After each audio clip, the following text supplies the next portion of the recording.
why not nze ndi mulwanyi kubanze mayinja kudda mungu wangule leave alone the other accident happening last time tikitegeza that all the time accidents zibaawo so kiri yajjanga accident takitwalanga tetakyemereza nnyo okulaba nti abenge awangula fight yes yagiwangula but this time around is MMA nakusaba ogwokubiri n'otya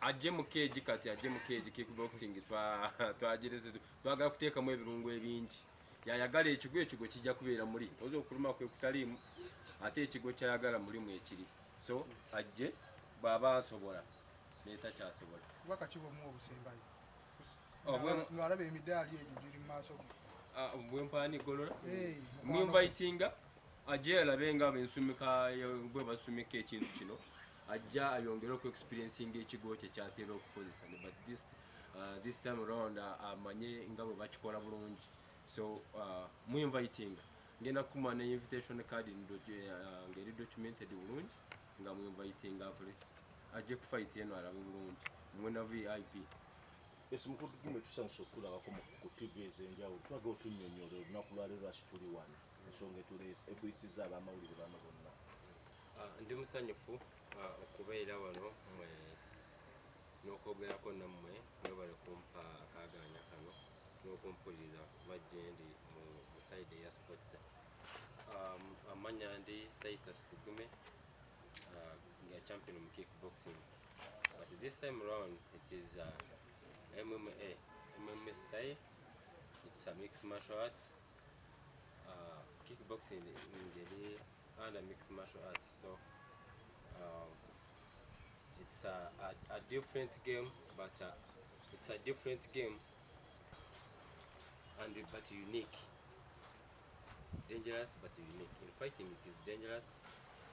It is entertaining people, and it is very, very unique. This time around we see we are going to fight in a cage. Tugenda kulwana mu cage nti abamu mubadde mubiraba ku channel ezera munda wangula yafuluma n'abatabangudde ekitegeeza bakoze ekya basigaddemu. It's a full contact nti mujja kulwana buli kimu bakyetaagamu apart from maybe okukwata ku private parts the sensitive parts nenga tulina okulwana ntuwangula buli ngeri yonna elbows knees okutuga byonna mu ebiri. It's a good style and for self defense to us. Weteese tosotya fight eno? Ekituufu kiri nti natandika omwaka guwedde nga ndi mu kwetegeka ate kirungi nnyo nti muzeeyi yatuguddewo nti kyongedde okumpa amaanyi kwongera okuba nga neetegeka ningamanyi nti all in all fight erina okubaawo so ndi mu kwetegeka nsuubira ogenda kutuuka ku lunaku nja kuba amaze okwetegeka obulungi si very fit for the fight. Sooka otunyonyolemu oba otutemetemeremu opponent wo ayimiridde atya ne bannayuganda basobole okumanya okusingako kuwamanya. Opponent wange okusinga simmanyi nnyo kyamaanyi naye manyi nti mulwanyi abaludde mu field nga alwana ate nange ndudde mu field nga alwana era okumutuuzinga kuba the best fit in me bagenza okulaba nti mulwanyi asobolera ddala naye kyemmanyiko okusinga nti ku style eya wansi eya MMA ey'okunyoola manya kukwata oba whatever nakukolera ku style eya wansi is good and I'm good up so meaning kijja kuba kirungi nga mudefendinga bulungi ng'ate mukubira waggulu kuba nange saetagamu wa chance kuba ng'asobola okunteeka wansi. I'm good up and he's good down so I have to defend myself on that and I win. Okay. Fight yatugendera ki? Modali? Yeah, it's nga bw'olaba nti it's USA versus Uganda. It's a continental fight, meaning it is USA continent versus Africa continent. It is going to be the first title of MMA in Uganda. Yes. Wali olwaniddeko mu mpuku? Mu mpuku azin mukeji n'alengerwa nnemu okwewaabwe USA naye lwakuba guno omulizanyo twali tunawaggula etaano tulina bwe bagamba tinazanyirako mukeji and when they don't have it here but yali nalwaniramu okwewaabwe.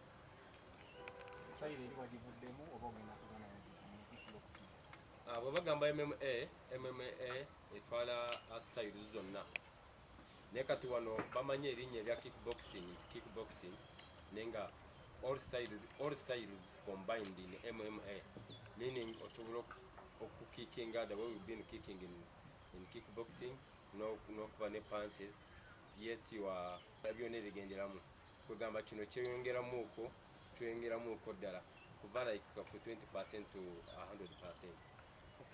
Since egenda beerawo ku lunaku nga omukulembeze atadde amabaala abandyagadde okujja okuwaga sooka batemeetemere n'ensasula. Ebyensasula sofa management yange bukwasaganya nga nze ng'omulwanyi nze ndi mu field yange ya training. Sofa sijja byogerako, maybe I have a team here, my managers here, they can tell you about that. Naye nze kyange kyakwetegeka bulungi n'okubayita okubakoola nga mbayita nti koolo lwennyini muzeeri we yateekako lwe tulina okutandika okusanyuka, mujje tutandika okusanyuka ffena koolo olunaku lukoolwo Autospa wano eMunyonyo. Autospa batagimanyi eri allocated nga you are heading to Munyonyo from Mugaba road side. Awo weeri fight wegenda okubeera, ekifo kinene kiri ku lulengo nga bwomumanyi nti Vegas nga bwomugiwulira eri oba nga bwomuliba mugiraba nti ejja kuba fight y'amaanyi na spaces mweziri mujja kwespacinga bulungi fight esobole okubaawo. So ekyaba bakikwasaganya ebya ssente biki n'ebigenderako, it is the team, the management team. Yes, manager Kazina. Round zigenda kubeera mmeka? Round we were expecting to do 5 rounds. 5 rounds of which but each round that we're taking up 5 minutes. Yeah, that is in MMA style. That's how we do it. MMA, if it is 3, we do 5 round. That is 15 minutes. Then like me, I was going to do 5. It is going to be 5 until to 5 rounds, then to 25 minutes. Manager mukwano gwo mwadde invitation Golola asinza butamwinvitinga mulwanyi munange ajja alabe enkuba y'abazungu kuba amanyiridde okugezaako ku Bafirika naye nga ndi mulungi nnyo okukuba abazungu abamulema. Naye bayire y'omu ku abo abagamba nti batukubire naye ate challenge eriyo nti yebwane bwe tunaamala bakubagamba nze nange nkukube nzikugyeko omusiko ogwo. Naye being in MMA, the other side was kickboxing. This time around, it is not kickboxing, it is MMA. Nomala guwangula ku muzungu, era teyeetaaga na gwesimbamu aba bamanya nti itajja gusobola kuba nze style eno yange. Yes. Agenda kujja gambe nga wooguwangudde. Muteekewo nakkiriza. Why not? Nze ndi mulwanyi kuba nze manyi nja kuddamu nguwangule. Leave alone the other accident happening last time. Teach all the time accidents zibaawo. So yajjanga accident takitwala nga tetakyemereza nnyo okulaba nti abenge awangula fight. Yes, yagiwangula, but this time around is MMA. Nakusaba ogwokubiri n'otya. Ajje mu cage kati, ajje mu cage kickboxing twagirese twagala kuteekamu ebirungo ebingi. Yayagala ekigo kijja kubeera muli ozo okuluma kwe kutaliimu ate ekigo kyayagala mulimu ekiri. So ajje bw'aba asobola n'etakyasobola. Kuba kakibo mu obusembayo. Lwalaba emidaali egyo giri mu maaso go. Bwempaani Golola mwinvitinga ajje alabe nga bensumika bwe basumika ekintu kino, ajja ayongere oku experiencinga ekigo kye kyatera okukozesa. But this time around amanye nga bwe bakikola bulungi. So mwinvitinga ngenda kumwa ne invitation card ngeri documented bulungi nga mwinvitinga ajje ku fight eno alabe bulungi mwena VIP. Fight gye mugenda okulwana eriko weight. Eriko weight. Ozanyiramu weight. This time around ngenda kuzanya heavy kuba we do balance. Oyina tuzanyiramu weight nga 3 nnya. Osobola okusala, osobola okubeera mu comfort yo, osobola okulya n'oweeyongerako. Oli ansingako weight ali mu kusala nange ndye, so tusobola okusinkana somewhere. so that at least wabeko a bit kgs entono zinaba nga zisingako naye nga tusobole okusinkana tusobole okumeeting. Omudaali yagulina? Yeah, of course omudaali yagulina but gwange bw'aba agulese wano. Akasaba Uganda mbukuluno taddayo nagwo. Mbasaba kumpagira Uganda yonna we muli n'ensi yonna kuba abalabi bange abasinga oba bampagira nnyo abasinga n'abamu nabo tebali mu Uganda. Mujje mwongere okumpagira we munaabeera eyo ne ttiimu egenda okujja mu different countries kujja kulaba guno omuzannyo being ligigenda kuba guzannyo bw'omulundi ogusooka mu Uganda. Mujje mumanyi nga obuwanguzi bwaffe ate mwongere okunsabira obuwanguzi tubeerere ddala nabwo. Mwongere okunsabira mwongere okunteekamu amaanyi agampanguza. Nasobodde okuleetayo ebitini ku byenlwanidde bino ebintu babirwanira ate otraininga nga bwentraininga wano ku Autospa bayikanzuukuse bonna abeebase abakyali mu mulembe guli bajje tutraininga wano ku Autospa tujjemu ebino ebirwadde ogenda okutuuka ku lunaku nga tolinga toliki nga ng'ojjemu eyo ng'ebirwadde tibiriiwo bireke tusumbuwa. So gino emidaali tutraininga nga bwentraininga wano ku Autospa netugirwanira. Gino emidaali gyonna giri international USA, intercontinental twagirwanira wano mu Uganda, Greece. So ndyeseeko bitono musobole okulaba ki at least what I show so far naye nga tubirwanira nitusobola obifuna era tiwaliko kyesaalwanira oyingira ring nowangula bw'oba tuwangudde tebasobola kikowa era kijja kusinziira era mujja kulaba fight eneebaawo anaaba bawangudde yagenda okugenda n'omusipi naye asuubira agenda okuwangula of course yenze nga nyina gundi audience eno yonna egyempiters baana bonna abandaba fight tujja giwangula. Fight gyagenda okulwana ye Munnayuganda asoose ogirwana mu Uganda. Teri muntu mu Uganda yali azanye fight eyo. Enteekateeka za Titus zetwasobola okukola twasobola okutikka Kookie okuva mu America era yajjira ddala wano Uganda n'amalawo wiiki 3 abasinga baamulaba wiiki 3 ng'ali mu mutendeka style of play kubanga omuzannyo gwa ntiisa nti bw'obaggalira omuntu mu keegi ne bateekako ekkufulu abantu batya nnyo. Twali tulina okuteekateeka omulwanyi waffe asobole okuba nga ali ready. Ate omulwanyi waffe bamaliriza okubeera ready, ffe nga management twalonda Vision Autospa okubeera venue yaffe nti kati Autospa si eri enkadde abantu gye baali bamanyi. Autospa kifo kigazi nnyo olw'ensonga ya security n'okwerinda ebyendwadde nti nga twagala ekifo ekiri open ng'ate kigazi ne tulonda Autospa esobola okugiramu ddala abantu abasukka n'emitwalo 2 nti kifo kinene nnyo.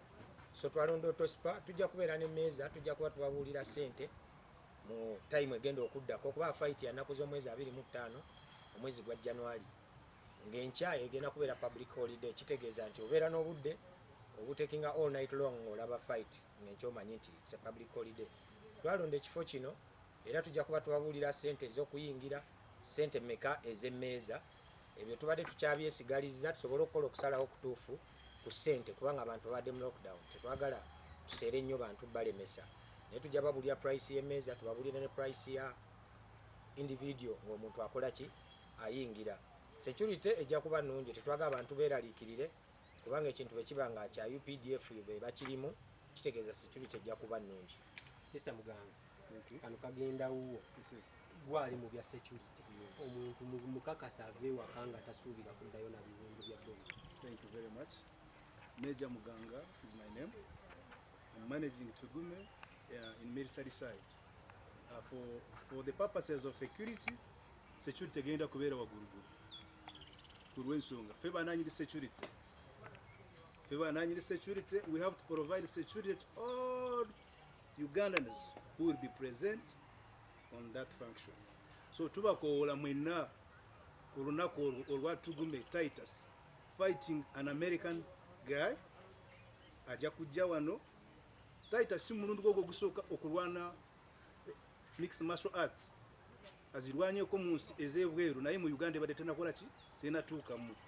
It will be a big chance for Ugandans kulaba abantu balwanira batya mu keegi nga Tugeme akuba ki Omumerika mweke kasa yagirwanako mu Las Vegas ne wano mu Uganda ajja kukikolako.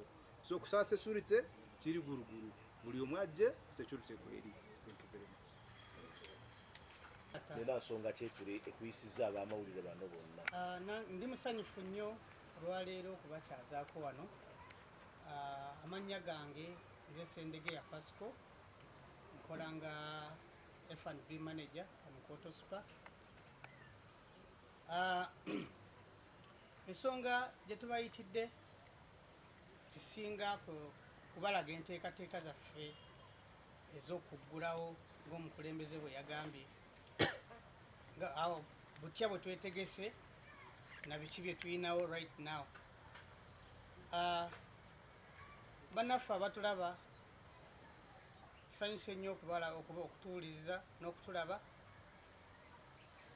Ffe nga Autospa twetegese bulungi nnyo era covid ono ffe yatuwa omukisa n'okugaziya, era abaali bamanyi Autospa bw'ojja kati oyinza n'okubula n'ogamba si we wano.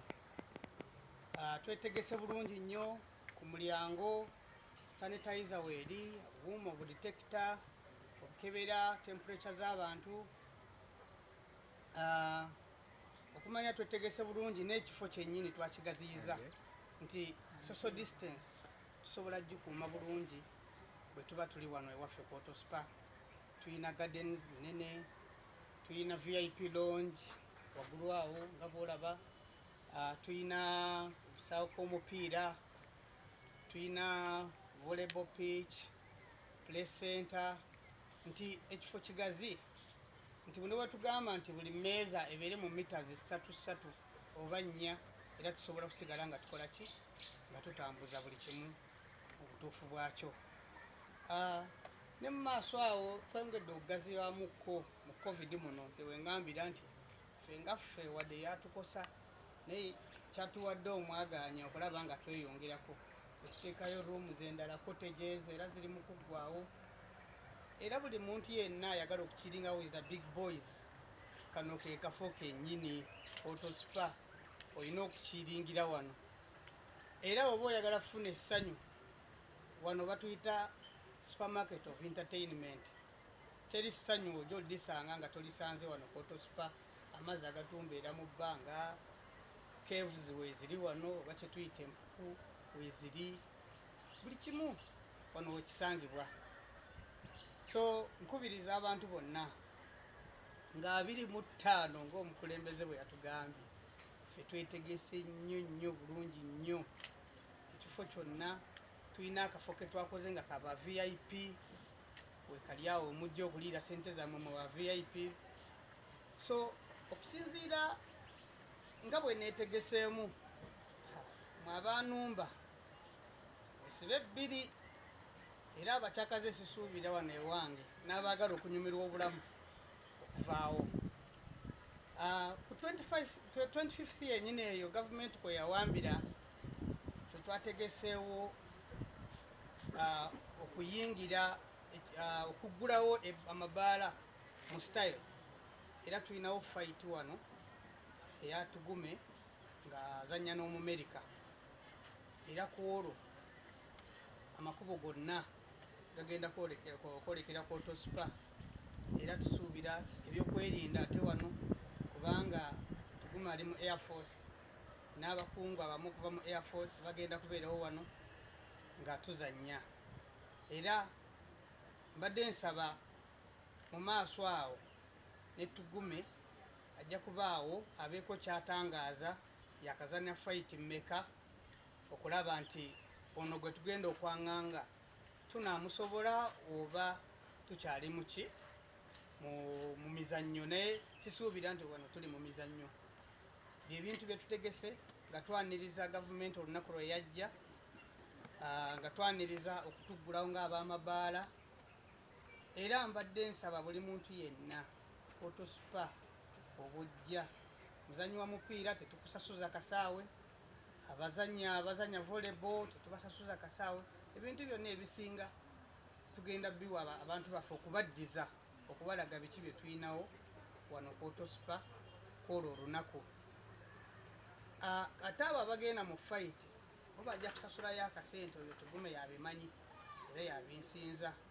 Naye abalala ebifo byaffe ebirala bye tukozesa wano ku Autospa buli omu ajja kuba waddembe okubyakisesinga nga bwe twaniriza bakasitoma baffe abamu abadde tebasobola kujjawo no emisana okulya ekyemisana ne baddayo bwe tubaaniriza era tugezaako n'okulwanyisa ekintu ky'abantu okunywa ne bavuga ne twongerezaako ne rooms nti accommodation bwebeerawo omuntu aba akooye akola ki yeebaka bwebasi parking zo twazigaziyiza twali tulina emu kati twataddewo endala ennene ey'okubiri so omuntu yenna ajja wano amanye nti oba motoka ye oba piki ye oba gaali ye egenda kubeera mu kifo ng'eri safe era wamalira ng'addayo ngagisanga nga bwe yakoze eki nga bwe yagirese.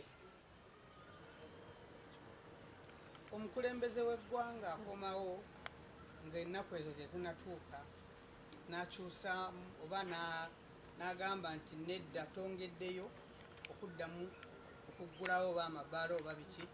Of course naffe tugoberera amateeka kyanaabazze nakyo kye tujja okukola ki era bakasitoma baffe mwenna we muli ab'ebifo nga bino naddala abaffe abawano ku Autospa tujja kuddamu tubategeeze okusinziira omukulembeze nga bw'anaaba akoze eki naye era kyo kyembasuubiza fight ejja sigalawo fight yo nga fight nga 25 ejja sigalawo okusinziira security nga bwe yatusuubiza nti bajja tugaidinga mu buli kimu ekigenda okukola ki kukolebwa era tusaba buli muntu ekya fight kyo kijja kubaawo tegenda kukyusibwa lunaku okujjako security ng'ekomyo neetugamba nti ate ku kyatwali tubasuubiza tukikyusizaamu naffe era tujja kuddamu tubategeeze nti kino nakyo kyakoze eki kyagaanye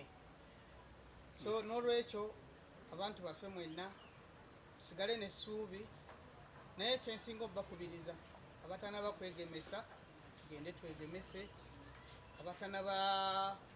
abatamanyi waawe bagenda okwegemesereza bannaye tugende ku malwaliro ga gavumenti agasinga okwegemesa gyekuli nga bwe tusuubira buli kimu okutambula obulungi.